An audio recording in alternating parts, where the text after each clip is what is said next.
This is an MPB Think Radio podcast.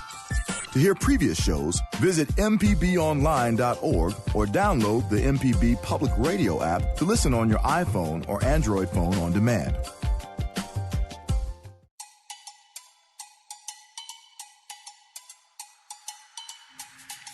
Good morning.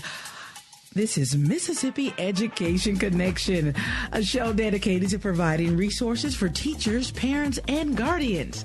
I'm your host, Michelle McAdoo, along with my co-host, Tara Wren, Director of Education here at MPB.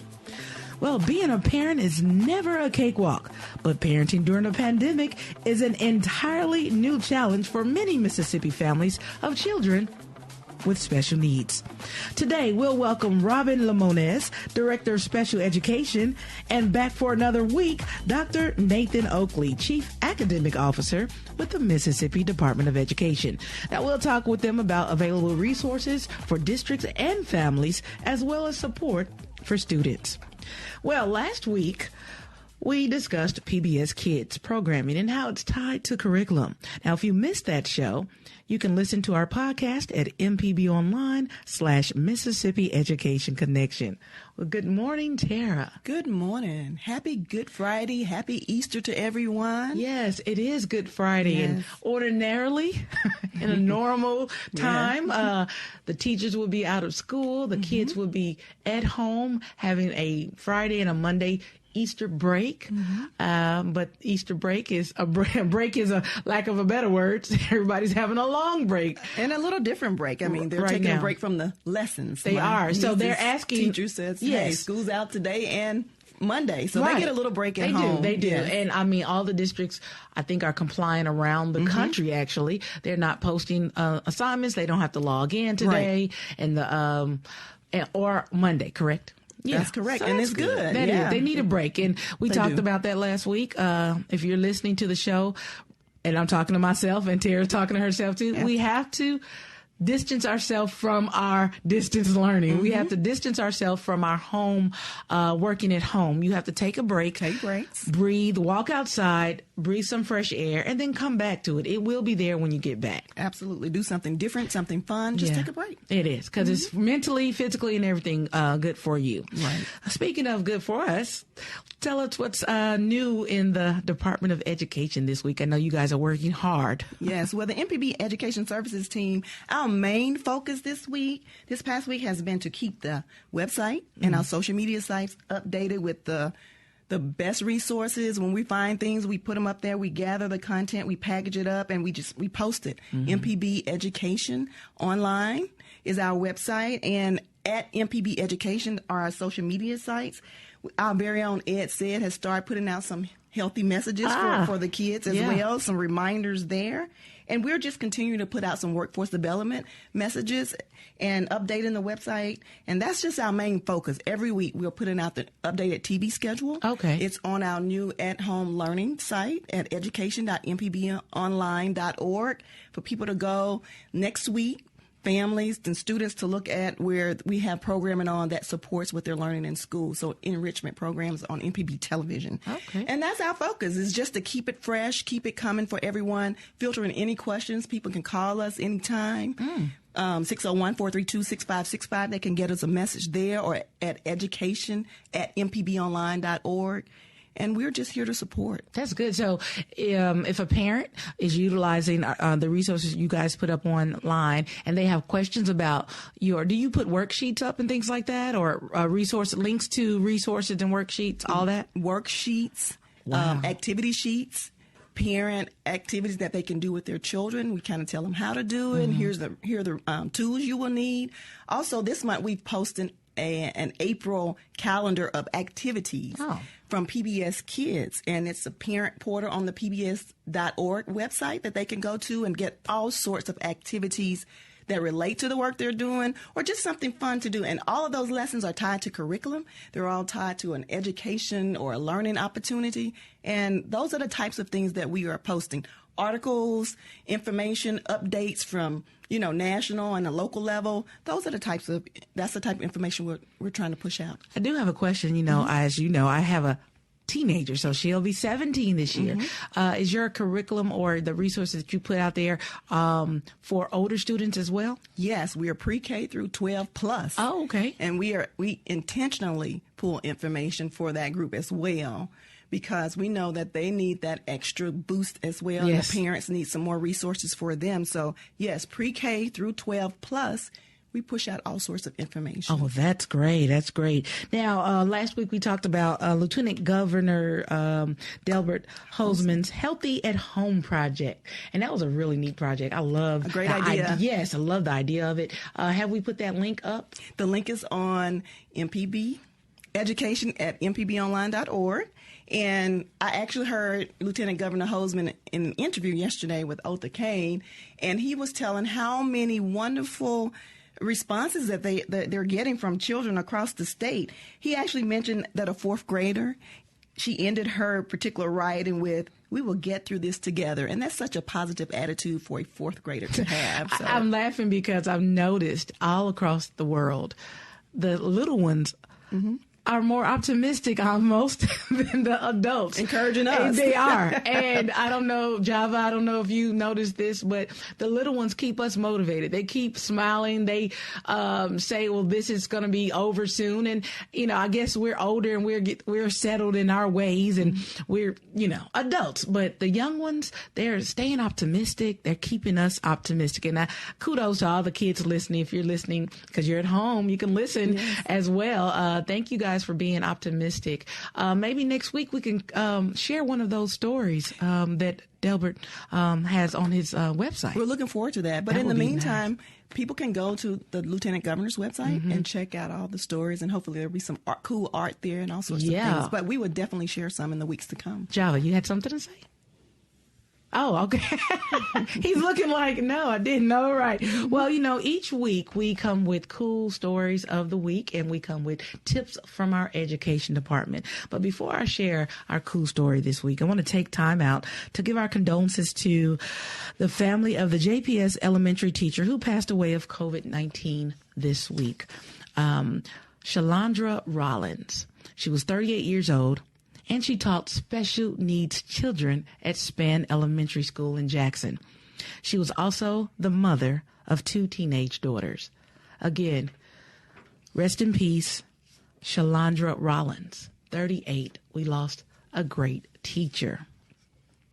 And moving on, and since today, Tara, today is Good Friday, I changed the name of the cool story to Good news story. Good news story. Let's hear them. This one story comes out of Hattiesburg. Now, on March 30th, Hattiesburg teachers held a parade for students during the closure. So they got together and they decorated their cars with handmade signs showing uplifting messages.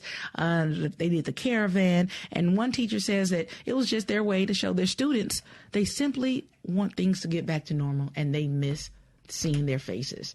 And for a lot of, especially elementary and maybe middle school, you're really close. I'm not saying you're not close to teachers in high school, but especially elementary students. Your teacher is like, especially second grade. I think I remember Mom my away second from grade. home. Yes, your second grade, first grade, third grade teachers almost become your mom or dad away from home. You're with them, I think, more hours sometimes during the More day, hours of the day than with your mom and dad at home. So being with someone every day for a long period of time and all of a sudden not seeing them and not having that person to encourage you in that capacity is challenging for some students. So it's very challenging. I tell you, I have my niece at home and we did a first Zoom last week and her face lit up when she saw her principal and lit up when she saw her teachers. And it's just uplifting, and it's something, it keeps them connected to school and keeps them connected to their other friends. And that's important during this time. And today we're going to talk about special needs students. And that is one of the biggest things a lot of parents across the country was talking about. Yes. How it doesn't matter what type of special need your child has, but that disconnect. Right. These students work closely with their entire team, IEP, therapist, speech therapist, or whoever it is. They work with them on a daily basis, very close knit. So having that taken away, yes, it could cause some trauma. It can cause some emotional and social emotional issues that we're going to talk about with our guest today, which is Robin Lemonis. She's a special education director, and Dr. Nathan Oakley of Mississippi Department of Education. We're going to talk to them about the challenges that parents are having with special needs kids and what resources are available for them. And some strategies and tips that they can use, because, you know, it's a different world. They're used to very structured environments, and that has changed drastically, and parents having to navigate and you know, get used to that. And you know, we're hoping and looking this morning for some good tips and strategies for our guests. Yes, we want our parents. If you're a guardian, parent, even a student or a teacher, especially teachers, if you have questions or concerns about special education, special needs, give us a call today. We're waiting for your call. You can ask the Director of Special Education for the state of Mississippi any question you'd like to ask. And Dr. Nathan Oakley, he's the Director of Curriculum. So they're going to work together and try to provide some great resources and tips for you. And we want to hear from you. The number is 1-877-MPB-RING. That's 1-877-672-7464. Stay tuned. This is Mississippi Education Connection, only on MPB Think Radio.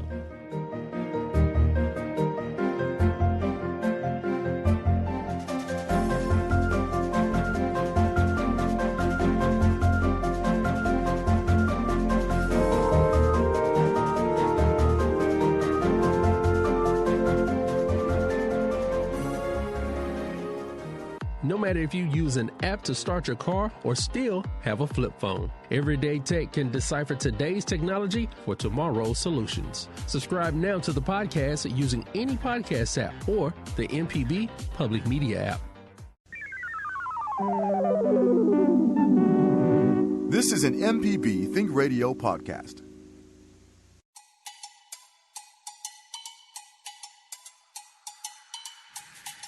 Good morning. This is Mississippi Education Connection. I'm your host, Michelle McAdoo, along with my co-host, Tara Wren, Director of Education with MPB. Well, in recent weeks, many parents have been thrust into full-time roles of teacher and caregiver while working paying jobs from home.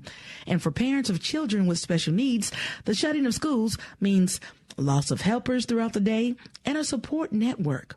So today we're going to speak with Robin Lemonis, Director of Special Education, and Dr. Nathan Oakley, Chief Academic Officer with the Mississippi Department of Education. Good morning. Good morning. Hi. Welcome back, Dr. Oakley, and welcome to the show, Robin. Thank you so much. Glad to be with you. Glad to have you guys here. And Robin, thanks for being a part of the show today. I know a lot of things are going on in our lives right now, and just to take a little time out and be a part of MPB, I thank you guys for that. Absolutely. Yes. Well, before we get started talking about, special needs and special education, Dr. Oakley, I'll start with you. Glad you can join us again. Can you tell us a little bit about yourself and remind our listeners what your role is with the Department of Education? Sure. So I am the Chief Academic Officer for the Department of Ed. I went to the department in 2012. Previously had served as a teacher and a school principal and worked in a central office role. You were talking earlier about the little ones and how much positivity they bring to the conversation. One of my favorite jobs was working as an elementary school principal. It was a delight every day to get to see the little ones who were excited to see you when they came through the school doors in the morning. But in the role with the department now, I've got responsibility for general education and special education across pre-K through 12th grade, and also support federal programs and school improvement, compulsory school attendance, career technical education. There's several large offices and a strong team that work at our shop. All right. Well, Robin, before we begin, of course, discussing particular challenges that parents, special needs children have, teaching from home, and et cetera, can you tell us how you're doing in the transition of this new normal? Well, I can tell you it's I have gotten to experience it firsthand as my husband and I raised our grandchild. And she is 10. And so I, too, am having to balance the demands of work and the challenges of this new norm that we have established on how to make instruction accessible for students while trying to balance the work demand. So it has been a very difficult challenge for me as well. My coworkers know all the time I'm saying, hey, if this is what I'm experiencing and the difficulties I'm having balancing work and teaching from home, I can't imagine what other parents are feeling that don't have educational backgrounds. And, you know, Robin, I'm so glad. Tara and I are shaking our heads while you were talking. We are so glad you just said that, because some parents would say, well, the teachers don't understand what we're going through and they don't this and that. You really understand firsthand the challenges of being thrust into this new normal, this distance learning, with having to balance your job and teaching your kids, or in my case, making sure your 16 or 17-year-old actually completes the work. That is a whole nother challenge. And it's sometimes we need a lifesaver or some help. Yeah, definitely. You know, we've talked about the emotional piece for children, the fear that's attached, and how we need to be talking to them every day. But our families that are feeling that pressure from, I have these projects that I'm expected to complete at home, and so how do I balance my schedule so that I am meeting those demands, and also, you know, assisting my child with, you know, content that I as a parent may not even understand. Robin, can you tell us a little bit about your role? You're exactly right about all that. Tell us a little bit about your role in the Department of Education. So I'm the director of the Office of Special Education, so I try to keep us compliant with all the IDEA and federal regulations for students with disabilities, but also trying to ensure that we are looking at performance of the students. Are we providing them appropriate instruction and content that they need to be successful? In the past, I was the director of the Office of Student Intervention Services, where I worked with pre-K all the way through 12th grade to support the needs of students that struggled.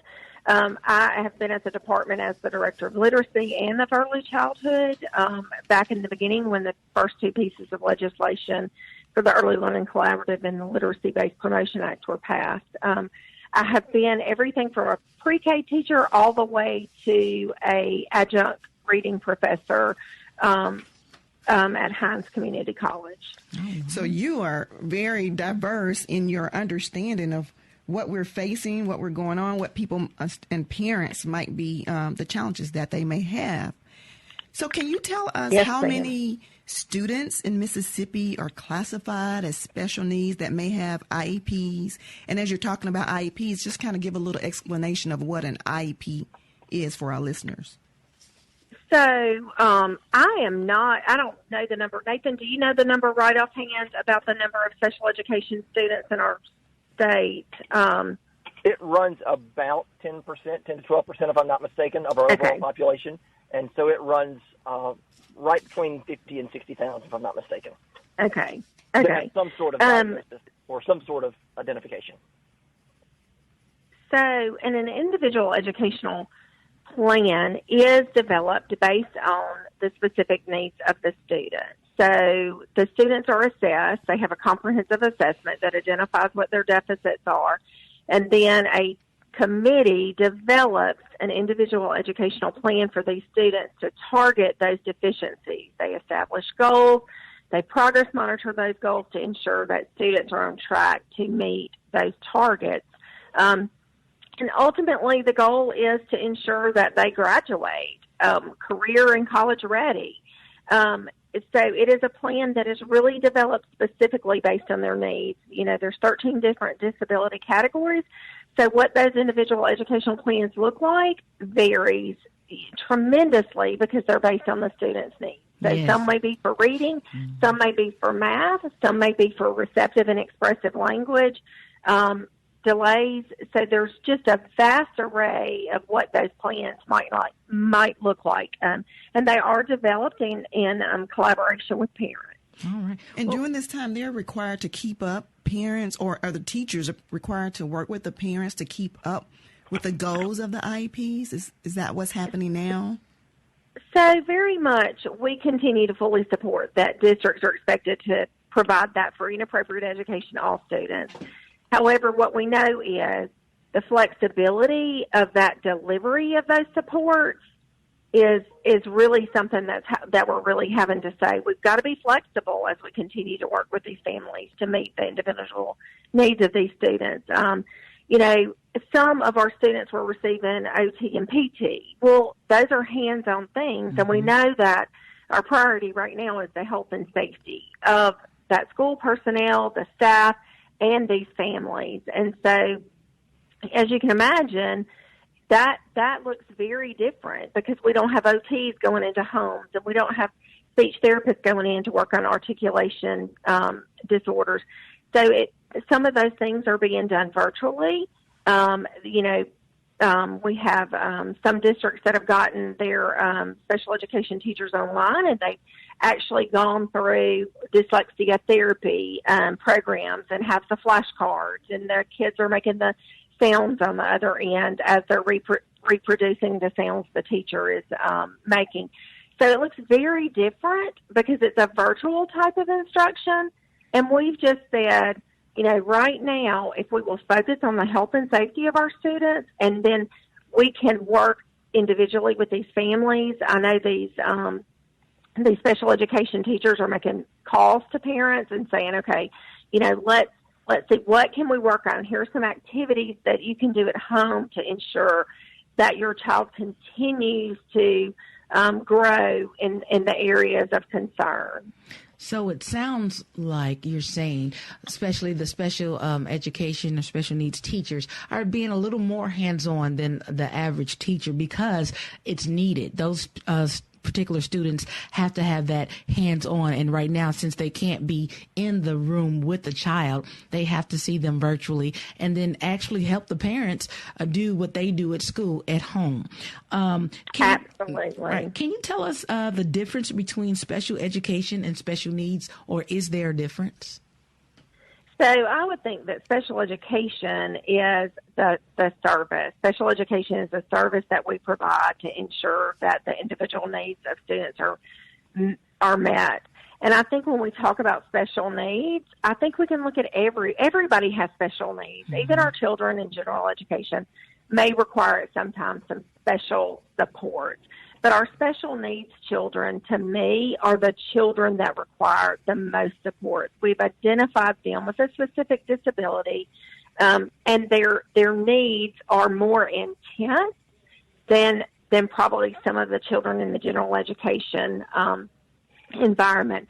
And so the level of supports that children with special needs have is often greater as far as that one-to-one support that our general education students may need. All right. Well, today we are talking about teaching special needs, special education students at home. If you are a parent, teacher, student, guardian, or you want to give us a call, you have a question for our guest, the number to call is 1-877-MPB-RING. That's 1-877-672-7464. Here's your time to call and ask any question you wanted to ask. We have the Director of Special Education with the Mississippi Department of Education, Robin Lemonis, and Dr. Nathan Oakley, Curriculum Director with the Mississippi Department of Education. Now, I have a question about curriculum. Nathan and Robin, you can answer at your will, but was there a contingent plan, or was there any plan for something like this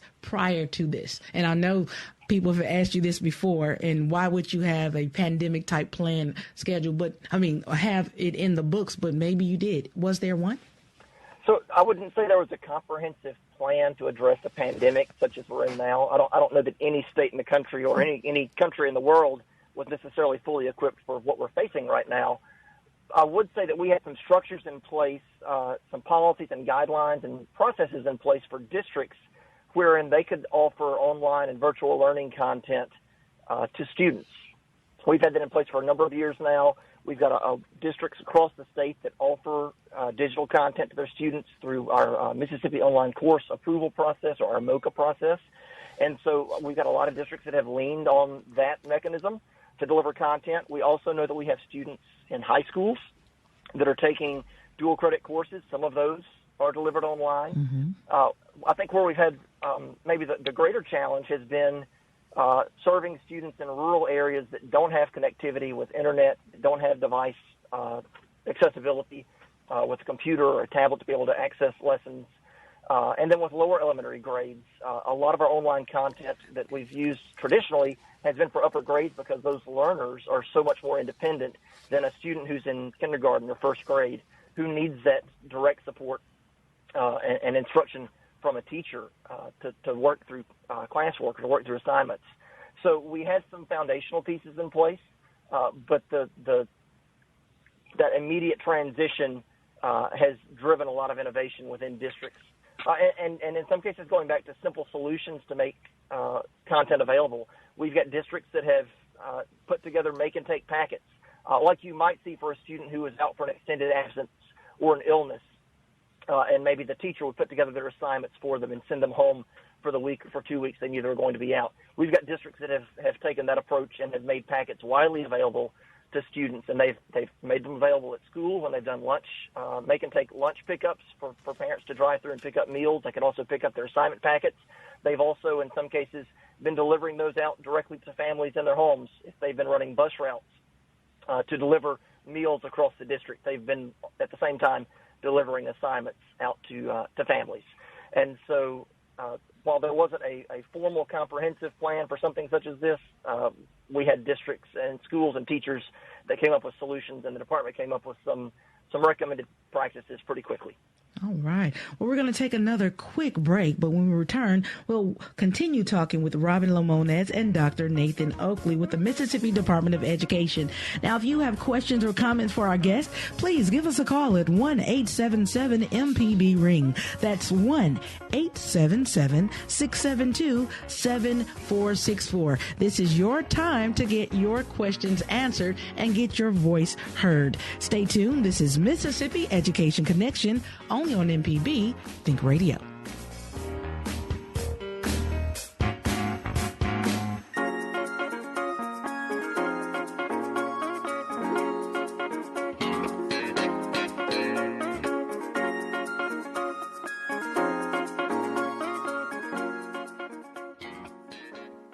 Deep South Dining is the show all about the culture of Southern flavor, from fried chicken and collard greens to shrimp and grits and a glass of sweet tea. Subscribe now to the podcast using any podcast app or download our MPB public media app.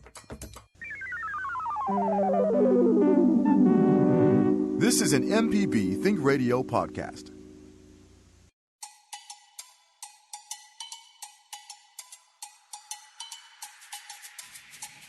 You're listening to Mississippi Education Connection on MPB Think Radio. I'm your host, Michelle McAdoo, along with my co-host, Tara Wren, Director of Education here with MPB. Well, today we've been speaking with Robin Lemonis, Director of Education, Special Education with the Mississippi Department of Education, and Dr. Nathan Oakley, Chief Academic Officer with the Department of Education as well. Now, phone lines are open. Please be patient with us. If you have a question or comment for our guest here, now is the time to call. Now, like we said earlier, it's Good Friday, so teaching across the nation has stopped today. You can relax. This is your time to pick up the phone, and you get to talk to the Director of Special Education and the Director of Curriculum with the Mississippi Department of Education. Any question you'd like to ask, it doesn't necessarily have to be about special education and special needs, but any question you'd like to ask, here's your platform right now. Again, that number is 1-877-MPB-RING. That's 1-877-672-7464. Now, before the break, Robin and Nathan, we were talking about the challenges that parents are having with special needs students and the difference of challenges. Again, a lot of these students have an entire team that they work with. They work with a teacher, maybe a speech therapist or some type of therapist, and they go to different platforms, and they're used to having, like Tara said, a structured day. What type of resources, again, are available for parents at home that don't have this team, this network? Sure. So we have put together on the department side, and this you had asked about, did we have a plan for such a situation as this earlier? We put together a resource list for districts as they are considering how they might deploy materials and resources out to families. We've put out guidance to them on considerations if they have technology but they don't have the content, or if they have content but they don't have devices, or different scenarios. We've put guidance out for districts for them to be able to explore mechanisms to deliver that material and that instruction content out to families in this time. And then we've also put together a separate page specifically for parents. And there's a number of resources there. That MPB broadcast schedule that I know we talked about last week is on there with the educational broadcasts during the day. We've also put out some basic tips for learning at home for parents. And this time when kids are at home, I know we're at Good Friday celebrating Easter weekend over the next couple of days. And so there's this little pause that folks feel right now, I hope.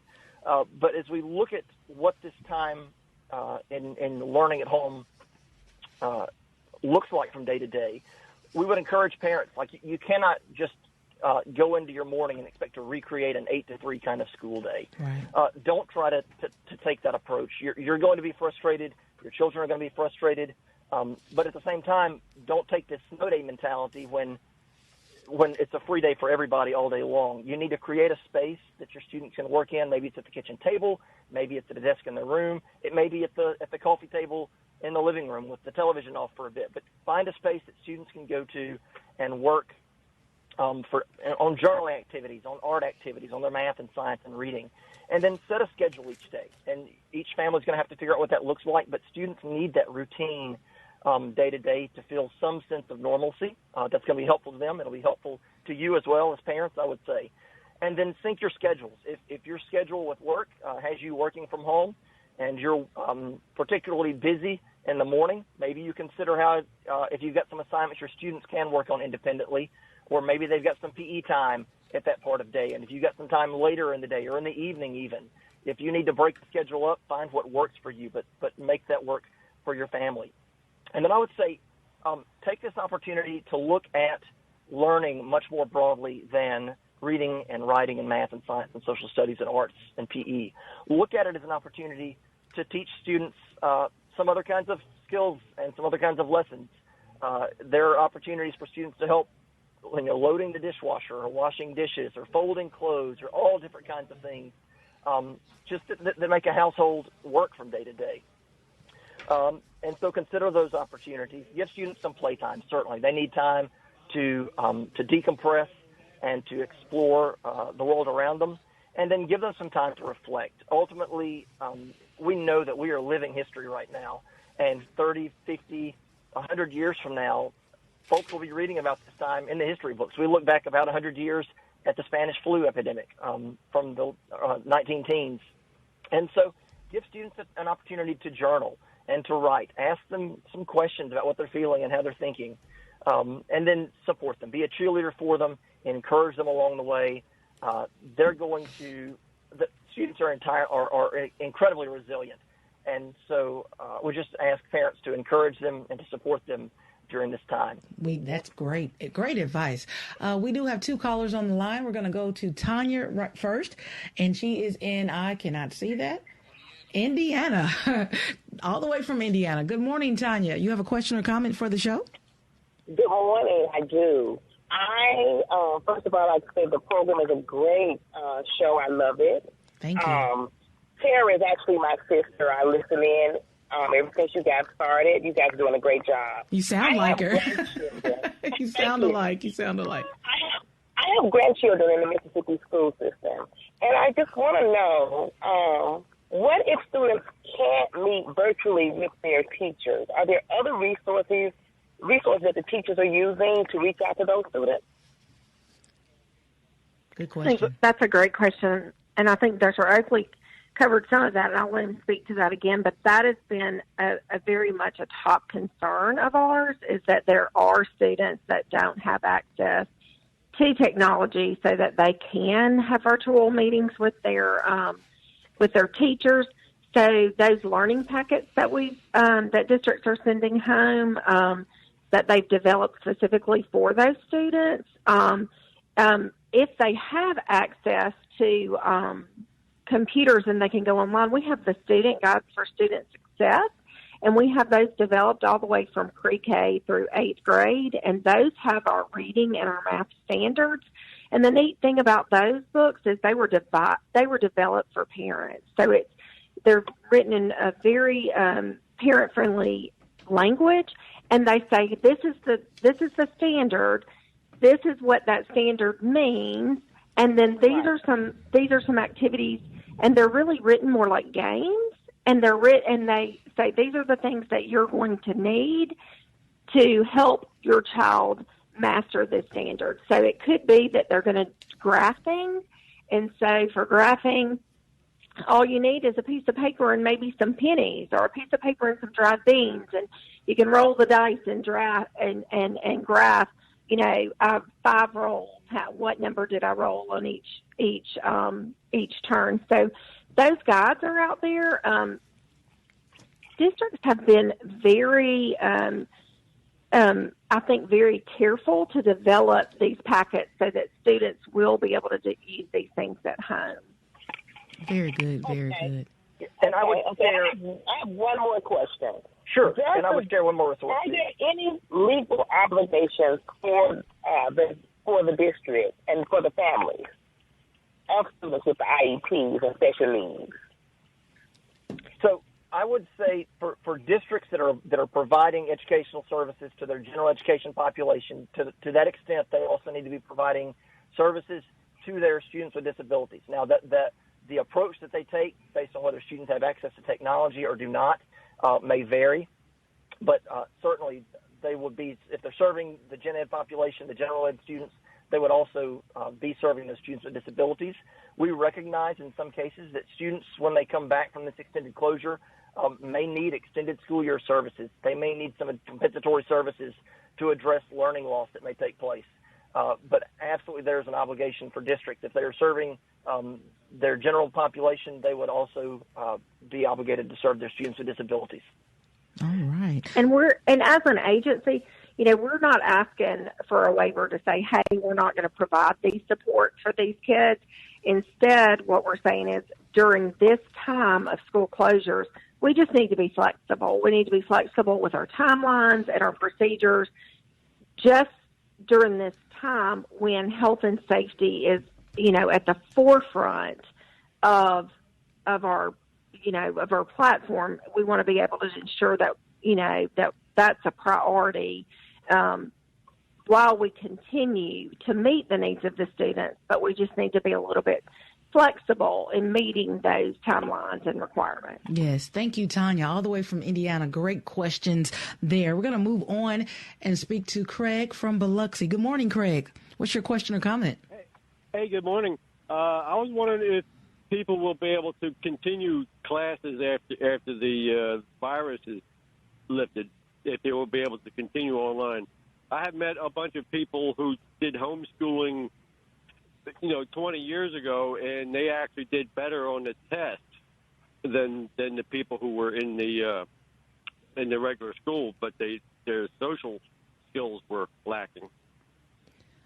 So, Craig, if we understand your question, can students who all students are going to distance learning right now, can they continue distance learning maybe next year when the next school year starts? Do they have an option to do online learning versus going to the school building? Is that what your question is? Yeah, correct. Okay. Correct. Good question.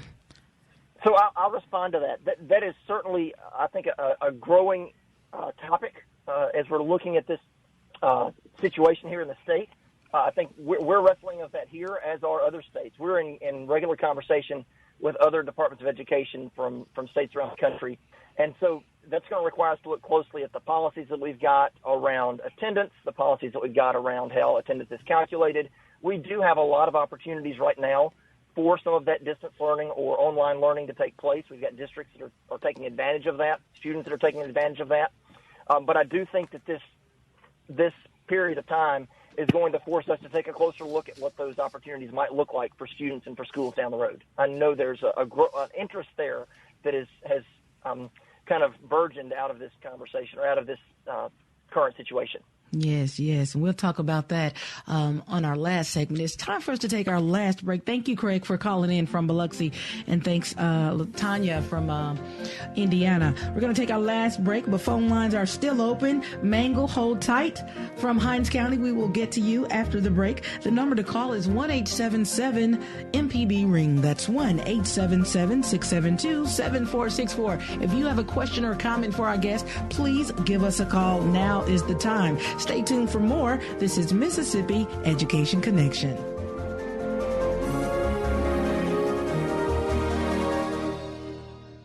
Contractor ever tell you the price of something and it sounds so high you think, maybe I'll try it myself. Some jobs just aren't that difficult, and yes, you can do it. If you want to find out how to do those things, listen to Fix It 101, podcast everywhere. This is an MPB Think Radio podcast.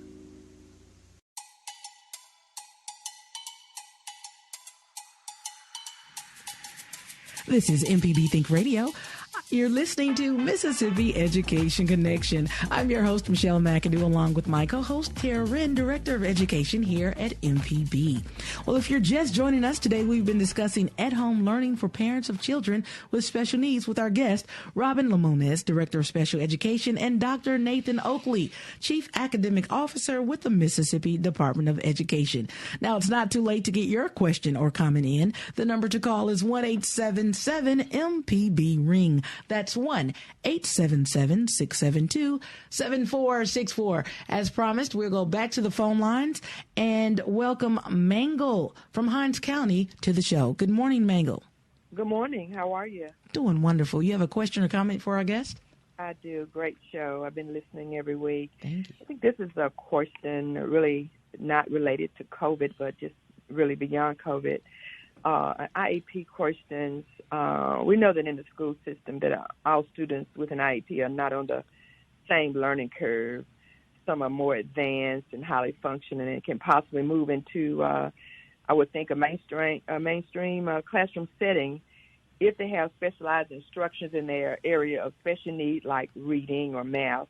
And so my question is, how is this being addressed within the district, and is this a measured outcome for you to help these students, or to focus more so on some of these students to help them move from the IEP into the mainstream classroom? Thank you.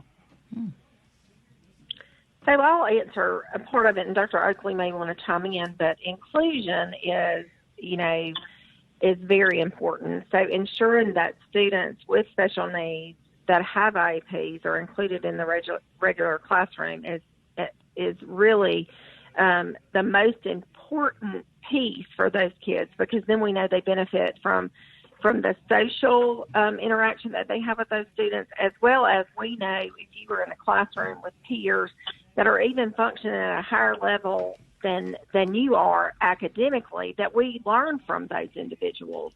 So I think absolutely a priority of our state is to provide training, supports, and we are at this very moment developing a Canvas course that for teachers to participate in, to show, like, here are some best practices. This is what inclusion looks like, so that those students are spending the majority of their day in a regular education classroom, being challenged at the same level those other students are being challenged at, with some addition, while being given some additional support.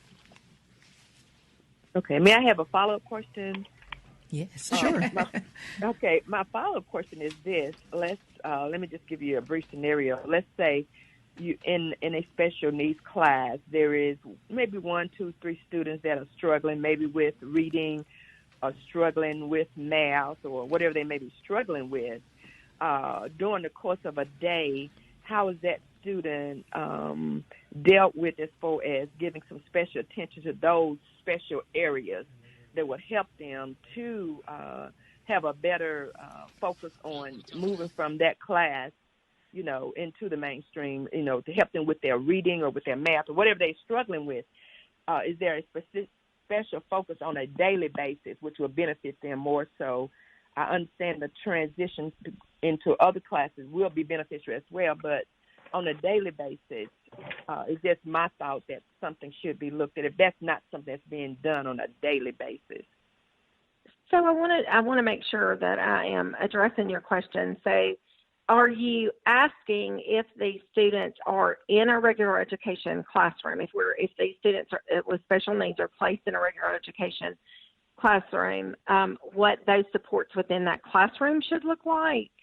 So what I'm asking, in the classroom, in the special needs class, let's say the student is struggling with, they can do a lot of things as well, but they're struggling with, let's just say, reading. So on a daily basis, is there some special attention being given to that student to help him or her, advance in that particular area? So, yes, I think that it's going to depend on the district and what exactly that district is utilizing. But, yes, they will be provided some specific interventions that are tailored toward their deficits. So let's say that they're having difficulty with phonics. And so their lessons are going to be developed specifically to meet their needs on phonics. And it may be a specific program that the district has purchased that guides the instruction that the interventionist or that special education teacher is providing. But absolutely, they will be provided specific supports that address their deficit. And what that looks like is going to vary among the districts. But absolutely, if they have a deficiency in reading, they are to be receiving specialized instruction to address those areas of deficit. All right. Well, in the last few minutes, guys, we don't want to run out of time without asking this real important question. Now, we know Governor Reeves will be making a statement next Tuesday concerning when students will return to school. Given that, how will pass or fail be handled with students who are already tracking to fail or who needed more requirements to be met and are not able to do so? What does that look like for those students moving forward? Sure. So one of the actions that the state board took in March was to waive some existing accountability standards so that districts have some discretion in scheduling of their courses and the seat time requirements for students that are enrolled to be able to earn a Carnegie unit. Maybe they still needed a half-credit course this spring and they're on a 4x4 block and it was the last 9 weeks. So districts have some discretion in how that course is delivered and how those grades are assigned. Grading really in Mississippi is a local district decision, and so we've given them some flexibility to be able to make those grading decisions. Just in talking with districts, some districts are looking at their first 3 9 weeks worth of work and looking at the outcomes that the students had at that point in time, in addition to any work that's completed and submitted back for review this fourth 9 weeks. But there are other districts that are looking at they've gone full virtual at this point in time, and they've pushed the content out to all of their students. They've pushed out hotspots to their students to have internet access and are getting those assignments turned back in. But that really is a local decision. We maintain this balance in Mississippi between kind of state oversight and support and technical assistance and local control of some of the content and grading and such. Thank you for that answer, Dr. Oakley, because that's been a question on a lot of people's minds around here and teachers and parents that I've heard from. Also, we know that teachers are working really hard. Parents are trying to cope, and they're also working really hard. And we've heard from lots of parents who said they're even giving up a little bit. What words of encouragement do you, Dr. Oakley and Robin, have as we end the show today? What words of encouragement do you have for those parents? In 30 seconds. Real quick, I think give yourself permission to check out. Like, give yourself permission to say it is okay when you're feeling overwhelmed to say, let's stop for a minute with our schoolwork. Let me pull away from my project despite the demands at work.